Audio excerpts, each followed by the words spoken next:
Assalamualaikum warahmatullahi wabarakatuh. Selamat datang kembali di channel Mukmin Berbagi yang akan terus membagikan sebuah informasi bermanfaat untuk kita semua. Sebelum kita mulai, bagi kawan-kawan semua yang belum subscribe, silahkan klik tombol subscribe-nya terlebih dahulu agar tidak ketinggalan video menarik lainnya dari channel ini. Dalam video kali ini, saya akan menyampaikan suatu kebiasaan yang akan menghambat rezeki kita. Kadangkala kita dalam mencari rezeki terlalu berlebihan dan melakukan berbagai cara untuk mendapatkan uang sebanyak-banyaknya. Tapi apa yang terjadi? Justru semakin seret dan terhambat. Ketika itu akan muncul kepada kita, kenapa rezeki kok seret? Padahal sudah bekerja keras dan membanting tulang tapi hasilnya masih minim. Apabila mengalami hal tersebut, timbul pertanyaan pada kita sendiri, apakah ini adil untuk kita? Sebaiknya renungkan kembali letak kesalahan sampai kita merasa sangat berat untuk memperoleh penghasilan yang mungkin sudah menjadi hak kita, namun tak tahu entah tersangkut di mana. Orang zaman dahulu sering mengatakan, ketika rezeki terasa sulit, coba evaluasi kembali kebiasaan kita. Ungkapan ini memang benar adanya. Menurut ajaran Islam, ada beberapa hal kecil atau kebiasaan negatif yang dianggap sepele, selain dosa-dosa besar yang dapat menghambat rezeki kita. Berikut ini adalah kebiasaan yang sering kita lakukan. Yang pertama adalah tidur setelah subuh.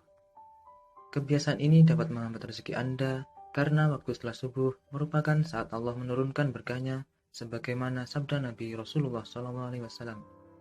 Diberikan berkah kepada umatku di pagi harinya. Hadis riwayat Abu Dawud. Kemudian terdapat satu hadis lagi. Seusai salat fajar, janganlah kamu tidur sehingga melalaikan kamu untuk mencari rezeki.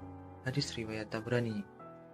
Dari apa yang dikatakan Nabi tersebut, jelaslah sebaiknya jangan tidur setelah subuh, karena waktu itu juga turunnya rezeki dan berkah.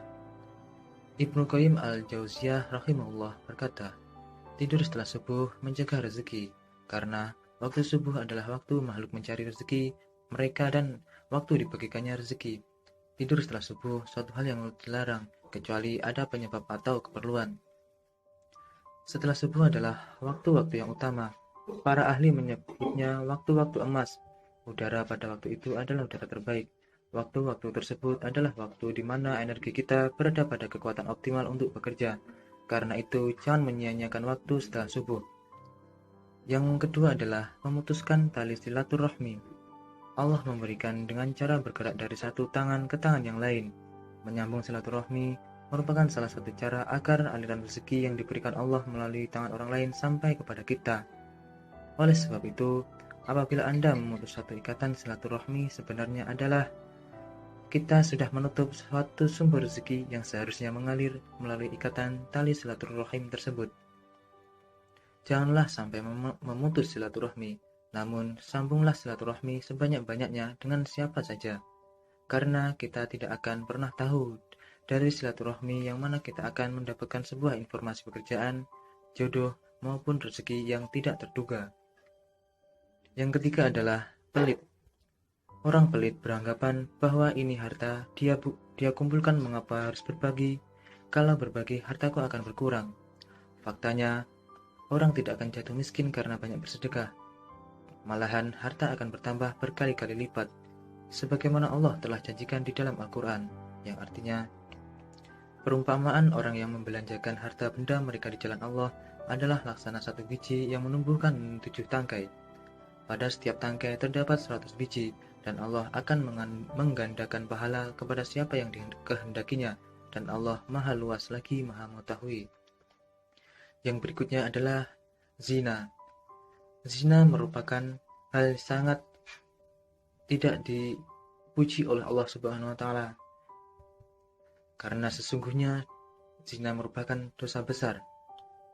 Dan kita tahu bahwa dosa zina dapat menghambat dan memutus rezeki Anda. Karena dengan melakukan zina, amal ibadah kita tidak akan diterima oleh Allah, dan akibatnya segala doa dan permintaan kita tidak akan didengar oleh Allah. Bertaubatlah dari zina. Hindari untuk tidak melihat apa-apa saja yang dilarang oleh Allah Subhanahu wa taala dan tundukkan pandanganmu. Yang berikutnya adalah munafik. Munafik adalah di antara watak buruk yang paling merusak hubungan sosial kemasyarakatan, relasi bekerja, dan jalinan bersahabat di antara sesama. Sifat ini sangat sulit dilacak, tetapi akibatnya bisa sangat terasa dalam kehidupan. Sifat buruk ini adalah pengkhianat, ingkar janji, dan suka berbohong. Dalam kaitannya dengan pekerjaan, dosa ini menjadi penghancur kesempatan untuk mendapatkan pekerjaan yang baik. Yang berikutnya adalah menahan hak orang lain. Kita tahu dengan sedekah dapat memperlancar rezeki, maka menahan hak orang lain juga dapat menghambat rezeki kita. Hak orang lain yang tertahan dalam rezeki kita itu ibarat benda asing yang menyumbat sumber air. Hal ini akan menghalangi gerak air untuk mengalir lebih lancar. Ketika benda tersebut disingkirkan, maka air akan mengalir dengan deras. Itulah perumpamaan hak orang lain dalam rezeki kita. Menunda-nunda pekerjaan. Kebiasaan ini sama artinya dengan menunda-nunda kesuksesan, dan itu artinya menunda-nunda rezeki. Ini adalah kebiasaan jelek yang harus dibuang jauh-jauh. Namun, entah mengapa, terkadang kita betah untuk memeliharanya. Mari kita gunakan waktu semaksimal mungkin untuk mendapatkan hasil yang maksimal. Yang selanjutnya, tidak sungguh-sungguh. Bekerja asal-asalan akan menurunkan kredibilitas kita di hadapan atasan, rekan kerja, dan orang lain. Kepercayaan orang lain akan menurun ketika kita menunjukkan kesungguhan dalam bekerja. Di samping itu, juga Allah akan melihat kesungguhan kita dalam berikhtiar. Ketika kita asal-asalan, ya Allah juga menilai kita hanya berhak mendapatkan rezeki yang asal-asalan juga. Namun, ketika kita sungguh-sungguh, maka Allah akan memberikan kompensasi yang sepadan dengan itu, atau malah lebih besar apabila ditambah dengan rasa syukur kepadanya. Sekian video dari saya, semoga bermanfaat untuk Anda semua.